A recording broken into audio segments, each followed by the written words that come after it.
All right. Hello, everyone. Today, I want to talk about something that affects all of us. Can anyone guess what would that be? Our future. You see, more specifically, how we can create that future by combining technology with the power of collaboration. My name is Rajeeshwaran Moorthy, and the title of my talk is Futuring Together: How Technology-Driven Partnership Can Propel Sustainable Innovation. Now, let's take a pause, because I know it sounds technical, I know it sounds complicated, so allow me to break it down. You see, more specifically, we're looking at how can we use the tools and the innovation that we already have in our hand. I'm talking about the smart devices, the internet, the data analysis, to make the world a much, much better place. But there's a problem. We can't do this alone. It requires us to work together. We need to form partnership, and most importantly, we need to share knowledge across industry, cultures, and borders alike.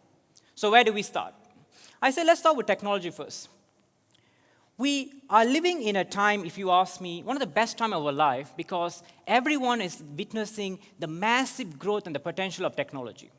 Every day we are seeing new versions of technology coming out. It has the potential either to improve our specific life, or it can make the world a much, much better place.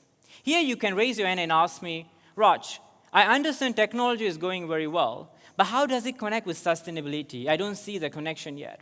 So that's a good call out, right? Let's play a scenario together. Imagine there is a village.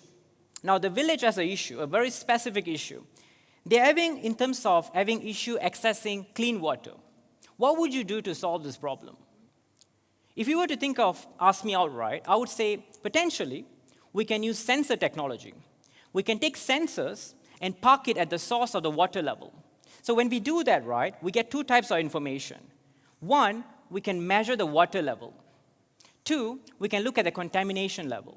When we combine these two and give it to the villagers, hypothetically, of course, the villagers can plan their mitigation strategy, and most importantly, they can be much more prepared during time of crisis. You see, how a technology that is so simple, but when it's used in the right way, becomes extremely sustainable. I can't just keep talking about technology without addressing the big brother. When I say big brother, I'm referring to data.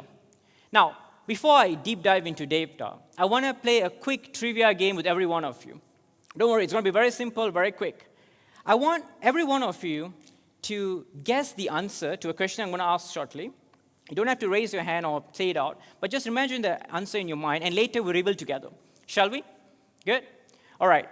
The question I have, right, can you guess what is the average data we generate in a single day? The average number of data we generate in terms of bytes in a single day. I see numbers floating around. Everyone got an answer in your mind? Can we lock it? Sure? Now, the average data we generate on a single day is 2.5 quintillion bytes of data, according to IBM. Now, if Google is right, that is about 18 zeros. That's a huge amount of data we're generating from our smartphone, our social media, and even our shopping habit. But let's take a practical approach to this data, right? If we were to analyze the data, synthesize the data, we can see patterns.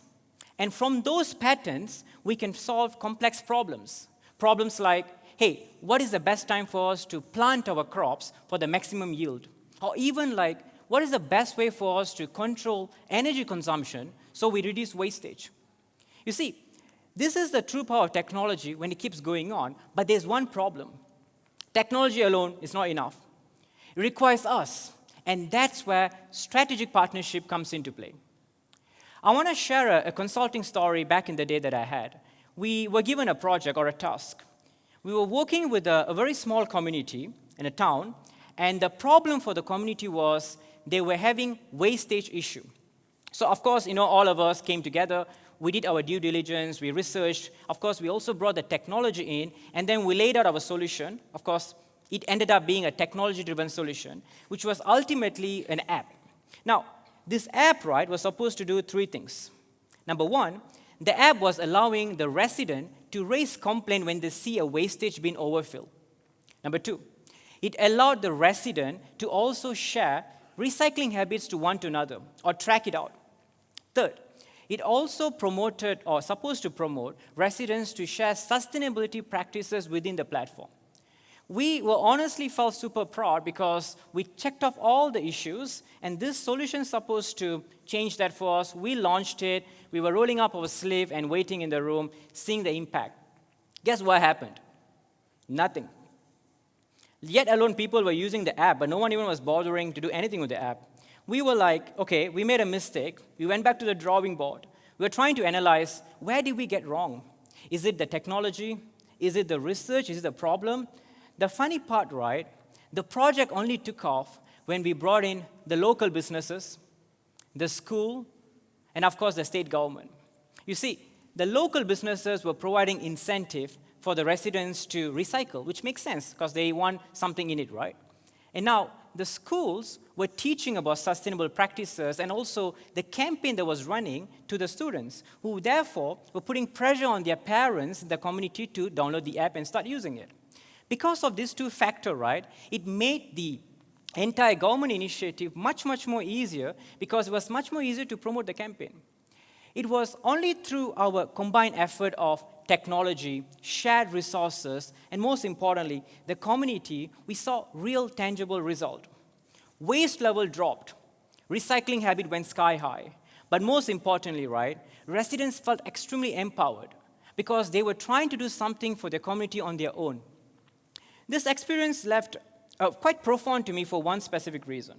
You see, I understood something that day, everyone. The real power of technology is not in the technology itself. It's how we use the technology together.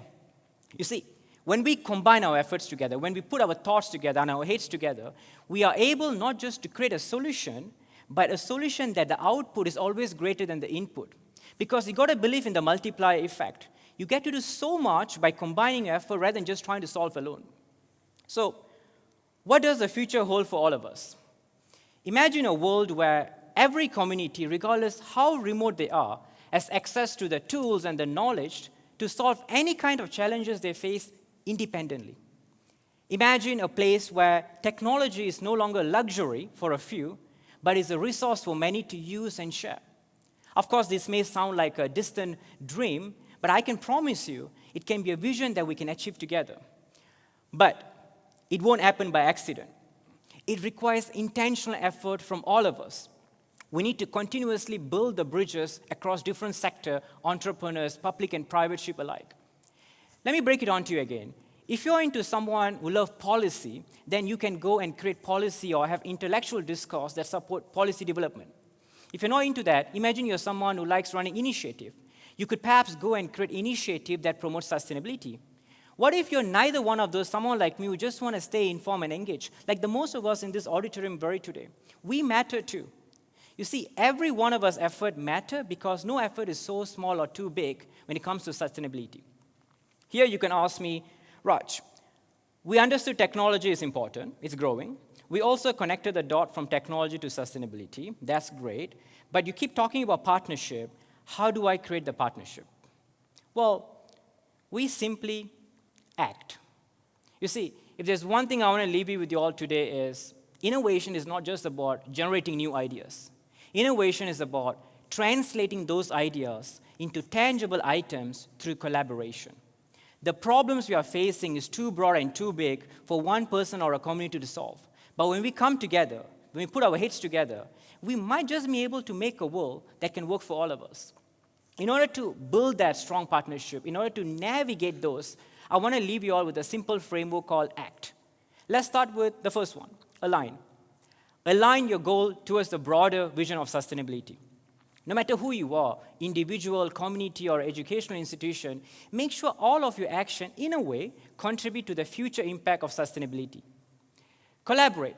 There's no other way around it. Partnership is key. Make sure you're working with different people from different sectors because you'll be surprised amount of the challenge you can take when you combine the effort. Last but not least, transform. Transform your ideas into reality with, you may have guessed it already, technology. So let's start acting, align our goals, collaborate with one another, and most importantly, transform our ideas into reality with technology.